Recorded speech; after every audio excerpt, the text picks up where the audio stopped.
আল্লাহ তাআলা কেন আমাদেরকে দুনিয়াতে পাঠাইলেন, সুন্দর করে সৃষ্টি করলেন? একটা উদ্দেশ্য আছে না নাই বলেন? উদ্দেশ্য আছে। সেই উদ্দেশ্য হলো একমাত্র আল্লাহর ইবাদত করা, কোনো বান্দার গোলামি করা নয়। আজকে আমরা মানুষের গোলামি করি, মানুষের পাশে চলি, কিন্তু সেই আল্লাহর ইবাদত করি না।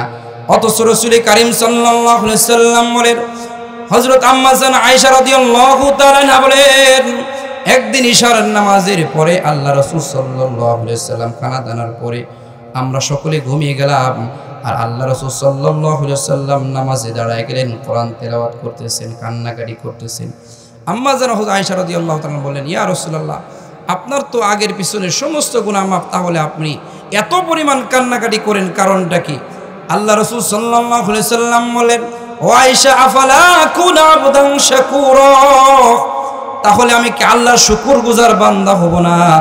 এত ইবাদত করার পর এক সেকেন্ডের জন্য গুনাহ করে নাই, তারপরে ও আল্লাহ রব্বুল আলামিনকে কি পরিমাণ স্মরণ করেছেন। আর আজকে আমরা গুনাহ করতে করতে করতে কলবটা এমন হয়ে গেছে যে আমাদের কাছে নেক কাজ আর ভালো কাজ ভালো লাগে না, যার কারণে আমাদের কাছে খালি গুনাহ করতে করতে আমাদের কাছে গুনাহটা পছন্দ হয়। কোরআন তেলাওয়াত ভালো লাগে না, নামাজ ভালো লাগে না, রোজা ভালো লাগে না, দান সদকা ভালো লাগে না, রাসূলের সুন্নাত ভালো লাগে না। কিন্তু দেখবেন ইসলামের বিপক্ষে চলাটা বড় কঠিন, সহজ মনে হয়, কঠিন মনে হয় না। আর আল্লাহ রাসূলের সুন্নাত মানাটা বড় মুসিবতের মনে হয়, বড় মুসিবতের মনে হয়। এই জন্য কারণ হলো আমরা তো গুনাহ করে আমাদের কলবটা কি করছি বলেন? কালো করে ফেলেছি। শুধু কালো করি নাই, এমন অবস্থা হয়ে গেছে। আল্লাহ রাসূল বলেন, কলব নামক যেই বস্তু আছে এটার মধ্যে মানুষ যখন গুনাহ করে করতে করতে করতে একবার এমন হয়ে যায় যে ওটা আর সাদা থাকে না, কালো হয়ে যায়, যার কারণে ওই কলবের মধ্যে কোনো ভালো জিনিস আর তাসির করে না। এই জন্য মানুষ যখন একটি গুনাহ করে তখন একটি দাগ তার কলবের মধ্যে পড়ে যায়, যখন আরেকটি গুনাহ করে আরেকটি দাগ পড়ে যায়। এইভাবে করতে করতে এক সময় তার কাছে আর ভালো লাগে না। এরপরে তার কাছে ইসলামের কথা বললে তার মাথা গরম হয়ে যায়, আর শেষ সময় দুনিয়া থেকে বেঈমান হয়ে ঈমান হারা হয়ে মারা যায়। এই জন্য আমাদের জীবনের মধ্যে এমন কিছু আমল হইতে হবে, পরকালে আল্লাহর দরবারে যাব, কি নিয়ে যাব, আল্লাহর কাছে কি হিসাব দিব। আজকে আমি একটু চিন্তা করলাম না, দুনিয়ার মানুষের কাছে সম্মান কামানোর জন্য কত কত নষ্ট করি, কত মেহনত করি, কত সময় ব্যয় করি, অথচ যে আল্লাহ তাআলা আমাকে সৃষ্টি করলেন, আমাদেরকে তো সম্মান দান করলেন, সেই আখিরাতের জন্য, আল্লাহর রিজামন্দির জন্য আমি আমার সময়কে ব্যয় করতে পারি না। আল্লাহ রাব্বুল আলামিন অন্য আয়াতের মধ্যে জানিয়ে দিয়েছেন, ইন্নামাল মুমিনুনা আল্লাযীনা ইযা যুকিরাল্লাহ ওয়াজিলাত কুলুবুহুম ওয়া ইযা তুলিয়াত আলাইহিম আয়াতুহু যাদাতুহুম ঈমানা ওয়া আলা রাব্বিহিম ইয়াতাওয়াক্কালুন। নিজেকে ইমানদার দাবি করলে চলবে না, জান্নাতি দাবি করলে চলবে না।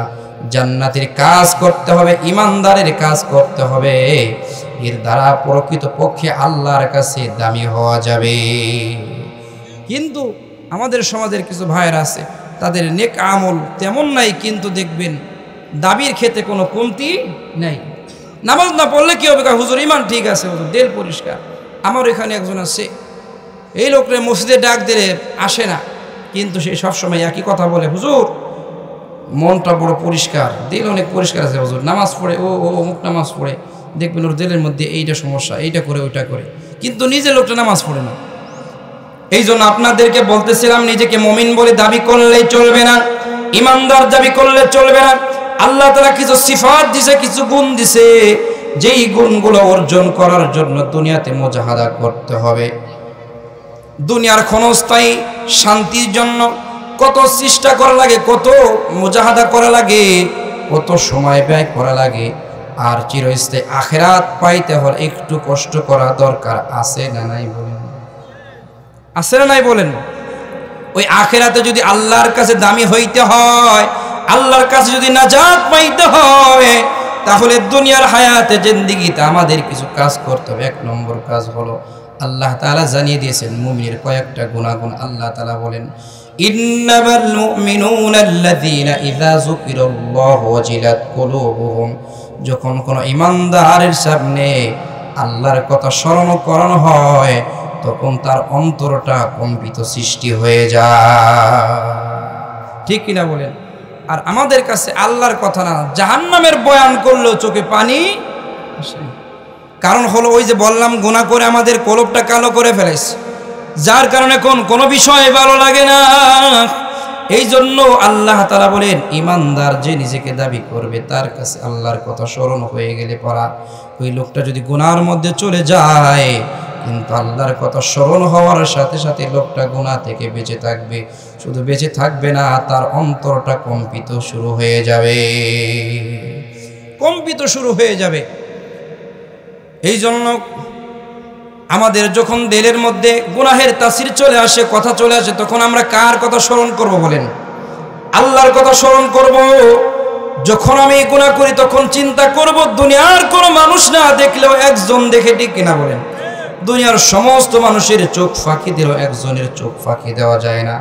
আল্লাহ তো এমন সৃষ্টিকর্তা, এমন খালেক, এমন রিজিকদাতা, এমন স্রষ্টা, এমন আল্লাহ যিনি স্বচক্ষে যেমন দেখেন, উপরে যেমন দেখেন, সমুদ্রের তলেও তেমন দেখেন, সব কিছুকে আল্লাহ তাআলা সমান নজরে দেখেন।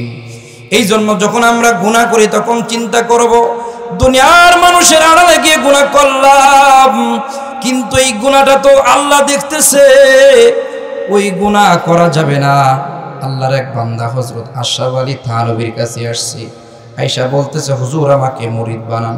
কি বানান? মুরিদ বানান, তবে একটা শর্ত, আমি মদ পান করি, এটা ছাড়তে পারবো না। হুজুর কয়, কত মুরিদ জীবনে বানাইলাম, এ তো খুব চরম মুরিদ, যে হে গুনাহ ছাড়বে না, মদ পান করা ছাড়বে না, তার নেশা এটা ছাড়তে পারবে না, সে মুরিদ হবে। আশরাফ আলী থানভী রাহমাতুল্লাহ আলাইহি আমাদের যুগের লোক হলে কি করতো? সাথে সাথে দ্রুত চলে যায়, ঠিক কিনা বলেন?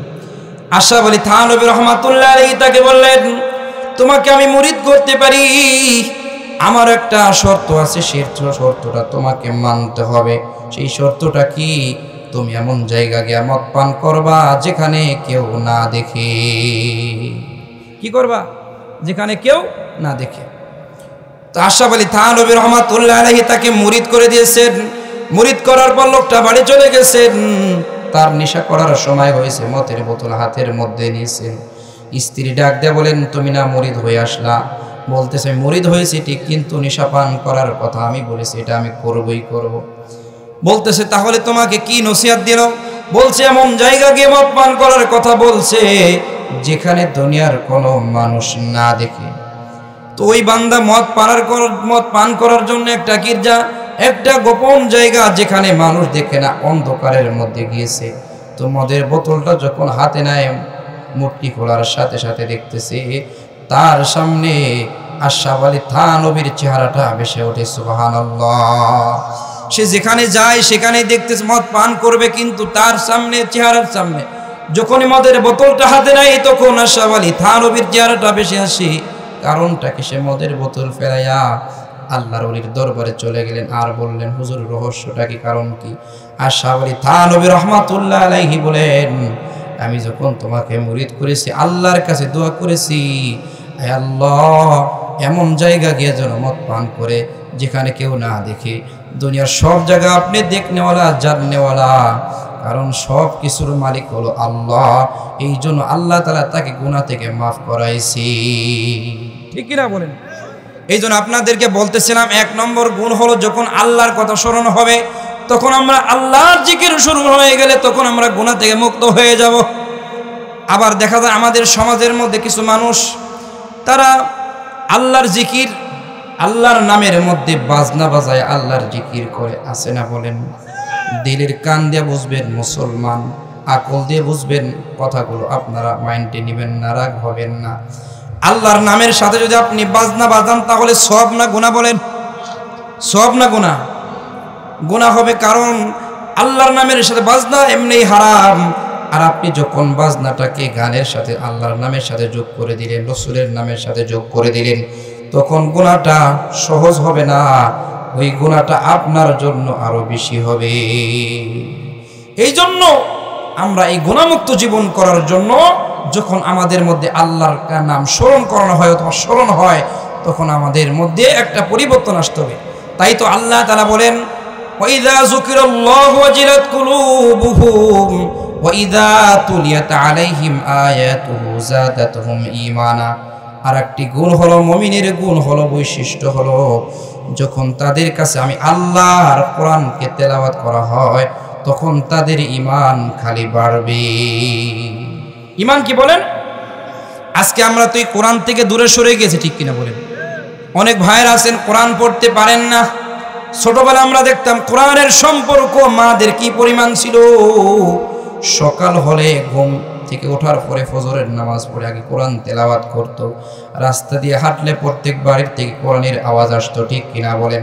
আর আধুনিক যুগ আসার পরে এমন অবস্থা চলে আসছে, কোরআন ঘরে তো রাখা দূরের কথা, মসজিদে পাঠায়া দেয়। ঘরের মধ্যে সিনেমা, ওইটাকে সাজায় কোজাইয়া খুব সুন্দর করে রাখছে, কিন্তু আল্লাহর কালাম কোরআনকে রাখছে একটা নর্মাল জায়গা, ছেঁড়া ফেড়া একটা ময়লাযুক্ত একটা জায়গা ফেলাই রাখছে। লাস্টে স্বামীরে কয়, কোরআনটা মসজিদে দিয়ে এসে হুজুরের কাছে পড়ার লোক আছে কিনা দেখো। যেই ঘর থেকে আল্লাহর কালাম বের হয়ে গেছে, যেই ঘরের মধ্যে কোরআন তেলাওয়াত নাই, ওই ঘরের মধ্যে বরকত নাই, ঠিক কিনা বলেন? যেই ব্যক্তি জীবনে কোরআন নাই, ওই ব্যক্তির জীবনটা হলো অন্ধ। তাই তো আল্লাহ তাআলা 2 নম্বরে বলেছেন, ওয়াইযা তুলিয়াত আলাইহিম আয়াতুহু যাদাতুহুম ঈমানা। যখন কোন ইমানদারের সামনে, মুসলমানের সামনে আমি আল্লাহর কালামকে তেলাওয়াত করা হয়, তখন তার ঈমান বাড়বে না কমবে? বলেন, ঈমান বাড়বে। তার মানে কোরআন তেলাওয়াত শুনলে আরো ভালো লাগবে। আর আমাদের অবস্থাটা এমন হয়ে গেছে, ইমামের পিছনে নামাজ পড়ি, একটু কিরাত যদি লম্বা হয় তাহলে আমরা পিছর থেকে সংকেত দেই, ঠিক কিনা বলেন? বলে কিনা বলেন? তার মানে কিরাতটা ছোট করার জন্য ভালো লাগে না, অশান্তির কারণ হলো আমাদের সম্পর্ক কোরআন থেকে দূরে সরে গেছে। এই জন্য 2 নম্বর গুণ হলো, ওয়াইযা তুলিয়াত আলাইহিম আয়াতুহু যাদাতুহুম ঈমানা। ইমানদারের ঈমান বাড়বে কোরআন তেলাওয়াত করলে। তাহলে 2 নম্বর গুণ হলো আমাদের সম্পর্ক রাখবো কোরআনের সাথে, রাখবো ইনশাআল্লাহ। যারা কোরআন পড়ে তাদেরকে মহব্বত করব, আর নিজেও সদা সর্বদা কোরআন শেখার জন্য মেহনত করব। আজকে দেখেন মানুষ দুনিয়াতে বিভিন্ন ভাষার জন্য, বিভিন্ন সাহিত্যিকতা অর্জন করার জন্য কত চেষ্টা করে, কিন্তু মুসলমান হিসাবে আমার সর্বপ্রথম আল্লাহর কোরআনকে সুন্দর করে পড়ার যোগ্যতা অর্জন করা দরকার ছিল, ঠিক কিনা বলেন? তো দেখা যায় প্রত্যেক সমাজের মধ্যে শতকরা প্রায় 90% মানুষ কোরআন শরীফ পড়তে পারে না, কিন্তু এটা নিয়ে কোনো মাথা ব্যথা নেই। কিন্তু কেউ যদি একটা কথা একটু উল্টাপাল্টা কয়, একটু ভেঙায় কথা বলে, তো ভুল হয়ে যায়, ওইটা নিয়ে সমালোচনা হবে, ঠিক কিনা বলেন? অথচ আমি আল্লাহর কালাম পড়তে পারি না, আমি কোরআন তেলাওয়াত করতে পারি না। কোরআন হলো আল্লাহর ভাষা। যেই লোকটা কোরআন পড়লো, কোরআনের সাথে সম্পর্ক রাখলো, ওই লোকটার ঠিকানা হবে জান্নাত, ঠিক কিনা বলেন? এই জন্য 2 নম্বর ইমানদারের গুণ হলো, ওয়াইযা তুলিয়াত আলাইহিম আয়াতুহু যাদাতুহুম ঈমানা। তখন ইমানদারের ঈমান খালি বাড়বেই বাড়বে। যেমন হযরত ওমর রাদিয়াল্লাহু তাআলা আনহু, তার বোনের কোরআন তেলাওয়াত শুনে, ঘটনা আপনাদের বলার সময় নাই, কোরআন তেলাওয়াত শুনেছে, বোনের কোরআন তেলাওয়াত শুনে তার মাথার মধ্যে জিম চলে আসে, ঠিক কিনা বলেন? যেমন আল্লাহ রাসূল সাল্লাল্লাহু আলাইহি ওয়াসাল্লাম যখন কোরআন তেলাওয়াত করতেন, কাফেরদের মধ্যে পরামর্শ হইতো কেউ যেন কোরআন তেলাওয়াত শুনতে না যায়। অথচ রাতের আধার যখন হইতো, তখন কাফেররা পলায়ে পলায়ে আল্লাহ রাসূলের কোরআন তেলাওয়াত শুনতো। কারণ কোরআন তেলাওয়াতের মধ্যে এমন একটা মধু আছে যেটা মানুষ কখনো মুখ হারামি করতে পারে না। তাই তো আল্লাহ তাআলা বলেন, ওয়াইযা তুলিয়াত আলাইহিম আয়াতুহু যাদাতুহুম ঈমানা। 3 নম্বরে একজন ইমানদার, একজন মুমিন, একজন আল্লাহওয়ালার গুণ হলো, ওয়া আলা রাব্বিহিম ইয়াতাওয়াক্কালুন। যেই বিষয়টা আপনাদেরকে বলতেছিলাম, ভরসা করব কার উপরে? বলেন, আল্লাহর উপর ভরসা করব। আর ইমানদারও আল্লাহর উপর ভরসা করবে, দুনিয়ার কোনো মানুষের উপর ভরসা করবে না। কোনো আল্লাহর বান্দা যদি আল্লাহর উপর ভরসা করতে পারে, আল্লাহ তাআলা তাকে সমস্ত সমস্যা থেকে আল্লাহ তাআলা হেফাজত করবেন, ঠিক কিনা? অবশ্যই আল্লাহ তাআলা করবেন। যেমন আমাদের এক বুজুর্গ একটা ওয়াকিয়া লেখছেন যে আল্লাহর এক বান্দা, তার মেয়ের বিবাহ শাদী, তো বিবাহ শাদীর অনুষ্ঠানের সময় চলে আসছে। তো দেখা যাইতেছে ওই লোকটা মসজিদে গিয়ে নামাজ পড়তেছেন আর কান্নাকাটি করতেছেন, নামাজ পড়তেছে আর কান্নাকাটি করতেছেন। তো এমত অবস্থায় আস্তে আস্তে যখন সময় গণায় আসতেছে, স্ত্রীকে বলতেছে তুমি দ্রুত বাজার সদাই করো, টাকা পয়সার ম্যানেজ করো, কিছুক্ষণ পরেই তো অনুষ্ঠান শুরু হয়ে যাবে আগামীকাল। তো ওই লোকটা নামাজ পড়তেছেন, বলতেছেন নামাজের মাধ্যমে আল্লাহ তাআলার সমস্যার সমাধান করবে। কিন্তু দেখা যায় ঘটনার মর্মটা এমন হয়ে গেল, ওই লোকটা নামাজ থেকে দূরে সরে নাই। আল্লাহ তাআলা আসমানিভাবে ফেরেশতা দিয়ে বাজার সদাই সমস্ত জিনিসকে সরঞ্জামা দিয়ে আল্লাহ তাআলা তার সমস্ত জিনিসকে আল্লাহ তাআলা তৈরি করে দিয়েছেন। সুবহানাল্লাহ। এই জন্য কোনো বান্দা যদি আল্লাহর উপর তাওয়াক্কুল করতে পারে, আল্লাহ তাআলা কোথা থেকে দিবে, কেমনে দিবেন সেটা আল্লাহই জানে, ঠিক কিনা বলেন? আপনার যেই জিনিস দরকার আপনি আল্লাহর কাছে চান, মানুষের কাছে চাইেন না। কোনো ব্যক্তি যদি মানুষের কাছে চায়, আল্লাহ তাআলা তার থেকে নুসরাতের দরজাকে বন্ধ করে দেয়, সাহায্যের দরজা আল্লাহ তাআলা বন্ধ করে দেয়। এজন্য আল্লাহর থেকে নেওয়া শিখতে হবে। 4 নম্বর সিফাত হলো মুমিনের। আল্লাহ তাআলা বলেন আল্লাযীনা ইউকিমুনাস সালাহ, যারা নামাজ আদায় করবে। কি পড়বে বলেন? নামাজ পড়বে। এখন এই নামাজের ব্যাপারে দেখা যায় কিন্তু আমরা অলস, একবারে অলস। অথচ আল্লাহ রাসূল বলেছেন নামাজ এমন একটা ইবাদত, কোনো বান্দা বান্দির জীবনে যদি নামাজটা শুদ্ধ হয়ে যায়, আল্লাহ তাআলা তার সমস্ত কাজের সমাধান আল্লাহ তাআলা করে দিবে। সুবহানাল্লাহ। শুধু তাই না, কারো যদি নামাজ শুদ্ধ হয়ে যায়, নামাজ পড়া তার জীবনে এটাকে ইবাদত মনে করে গ্রহণ করতে পারে, সে মৃত্যুবরণ করতে দেরি হবে, আল্লাহ তাআলা তার জান্নাতের রাস্তাকে উন্মুক্ত করে দিবে। সুবহানাল্লাহ। এই জন্য 4 নম্বরে আল্লাহ তাআলা বলেন আল্লাযীনা ইউকিমুনাস সালাহ। 5 নম্বরে আল্লাহ তাআলা বলেন ওয়া মিম্মা রাযাকনাহুম ইউনফিকুন, খরচ করব, আল্লাহর দেওয়া রিজিক থেকে খরচ করব, আল্লাহ তাআলা যেটা দিয়েছেন সেটা থেকে খরচ করব।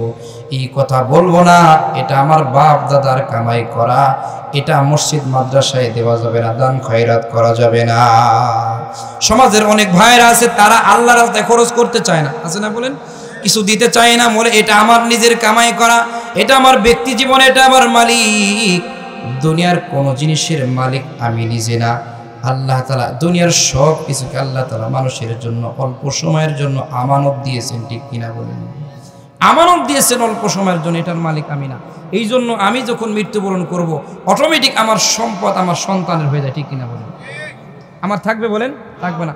আবার আমার সন্তান যখন মারা যাবে তখন এটা তার সন্তানের হয়ে যাবে, এইভাবে স্থানান্তরিত হয়ে যায়। তার মানে দুনিয়ার যা কিছু আমরা দেখতেছি, ভোগ করতেছি, এমনকি আমি আমার দেহের নিজেরও মালিক না, এটাও আল্লাহ তাআলা আমার কাছে আমানত রাখছে, ঠিক কিনা বলেন? এটা আমার কাছে আমানত রাখছে। যখন আমি আমানতের খেয়ানত করব, এটা সব হবে না, গুনাহ হবে বলেন? গুনাহ হবে। এই জন্য বলতেছিলাম 5 নম্বরে আমাদের গুণ হলো ওয়া মিম্মা রাযাকনাহুম ইউনফিকুন, আল্লাহ তাআলার দেওয়া রিজিক থেকে খরচ করতে হবে। কখনো এই কথা বলা যাবে না যে তোমাকে দেওয়া যাবে না, কাউকে দেওয়া যাবে না। আল্লাহ রাসূল সাল্লাল্লাহু আলাইহি সাল্লাম বলেন আস-সাদকাতু তারাদ্দুল বালা, কোন ব্যক্তি যদি দান খয়রাত করে আল্লাহ তাআলা নাজাত দিবে। আর ঈমান যদি পাকা না হয়, আল্লাহ তাআলার দরবারে কোনো আমলই কোনো কাজে আসবে না। আল্লাহ রাসূল বলেন কারো যদি যাররা পরিমাণ ঈমান থাকে, তাকেও আল্লাহ তাআলা এই দুনিয়ার 10 দুনিয়া সমান আল্লাহ তাআলা জান্নাত দান করবে। সুবহানাল্লাহ। কিন্তু যাররা পরিমাণ ঈমানের দাম আছে না নাই বলেন?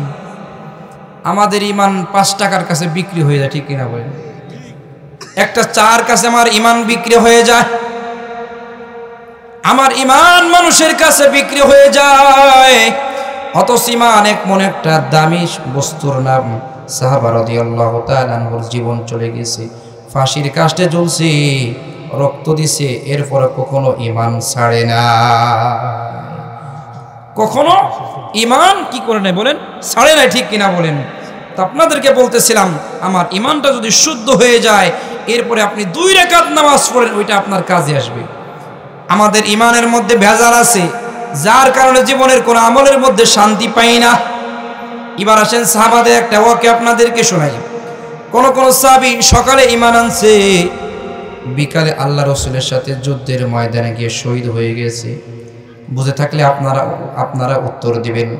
সকালে ঈমান আনছে, বিকেলে অথবা পরের দিন অথবা অল্প কিছুদিনের মধ্যেই আল্লাহ রসুলের সাথে যুদ্ধের ময়দানে গিয়ে শহীদ হয়ে গেছে। জীবনে তেমন কোনো আমল করার সুযোগ পায় নাই, কিন্তু তার বাকি জীবনটা কাটাইছে কি অবস্থায়? মুশরিক অবস্থায়, কাফের অবস্থায় কাটাইছে।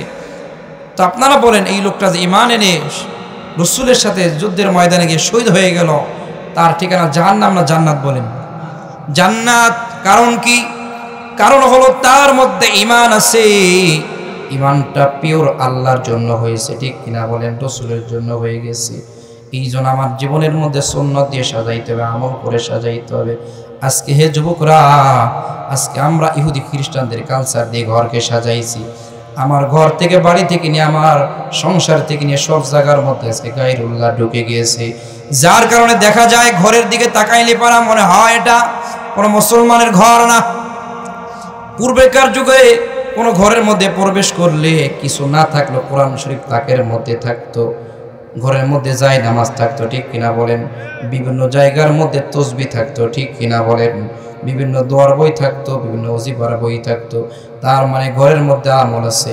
আর আজকে আমাদের ঘরের মধ্যে গেলে পড়া ইহুদি খ্রিস্টানদের বেজাতিদের কালচার দিয়ে সাজানো, বেজাতিদের কালচার দিয়ে সাজানো।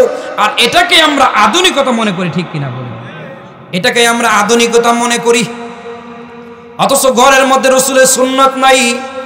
ঘরের মধ্যে যাকে আমি আনছি সে যদি পার হওয়া, সে যদি আমল করে, কোরআন তেলাওয়াত করে, তাহলে দেখবেন সব কাজের মধ্যে আল্লাহ তাআলা বারাকা দান করবে। এই জন্য ঘরের মধ্যে সুন্নতের জিন্দেগিকে সাজাইতে হবে, সুন্নত দিয়ে ঘরকে তাজা রাখতে হবে। তাই বলতেছিলাম, রসুলের সুন্নত প্রত্যেক কাজের মধ্যে থাকতে হবে। এই জন্য আমরা আমাদের জীবনকে সুন্নত দিয়ে সাজাবো তো ইনশাআল্লাহ, সাজাবো তো ইনশাআল্লাহ, না ইহুদি খ্রিস্টানদের কালচার দিয়ে সাজাবো। আজকে আমার চুল কাটা, পোশাক পরা, হাঁটা চলা সব কিছু হয়ে গেছে তাদের কালচারে, কিন্তু মুসলমান হিসাবে আমি এটা চিন্তা করি না যে আমার নিয়ম নীতি, আমার আদর্শ, আমার বিধিবিধান কেমন হবে। একজন মুসলমান সে কখনো রসুলের সুন্নতের খিলাফ কোনো কাজ করতে পারেনি, বলেন? পারে না। তার কাছে এটা কষ্ট লাগবে। সাহাবা রাদিয়াল্লাহু তাআলা আজমাইন রসুলকে এত পরিমাণ মহব্বত করতেন, এত পরিমাণ রসুলকে মহব্বত করতেন যে রসুল কিভাবে খানা খাইছেন, কিভাবে নামাজ পড়েছেন, কিভাবে পোশাক পরেছেন, ওটা দেখে দেখে তাদের জীবনে বাস্তবায়ন করেছেন, ঠিক কিনা বলেন? এই জন্য আমাদের ঘর, আমাদের পারিবারিক জীবন, ব্যক্তি জীবন, সামাজিক জীবন, রাষ্ট্রীয় জীবন যখন আমরা সুন্নত দিয়ে সাজাবো, তখন আমাদের ঈমানটা তাজা হবে। আর ঈমান যখন আমাদের দাবি হবে, আল্লাহ তাআলার উপর ভরসা হবে, তখন আমাদের সব কাজের মধ্যে শান্তি আসবে, ঠিক কিনা বলেন? তখন অশান্তি আর কখনো এই জবান থেকে উচ্চারণ হবে না। এই জন্য আল্লাহ তাআলা আমাদের সমাজকে গুনাহমুক্ত করার জন্য রসুলের জিন্দেগির সুন্নত দিয়ে সাজানোর তৌফিক দান করেন। সকলেই বলে আমিন। এই জন্য ভাইয়েরা, এদিকে খেয়াল করেন, আজকে আমি যদি রসুলের একটা সুন্নতকে মানতে পারি, এটার দ্বারা দাম আছে না নাই? বলেন।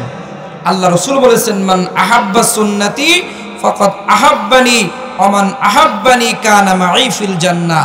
আল্লাহ রসুল বলেন, যে আমার সুন্নতকে মানলো, যে আমার সুন্নতকে ফলো করলো, সে কেমন যেন আমি রসুলকে মহব্বত করলো। আর যে আমি রসুলকে মহব্বত করলো, সে রোজ হাসরের ময়দানে কঠিন মুসিবতের সময় আমি রসুলের সাথে জান্নাতে থাকবে। সুবহানাল্লাহ।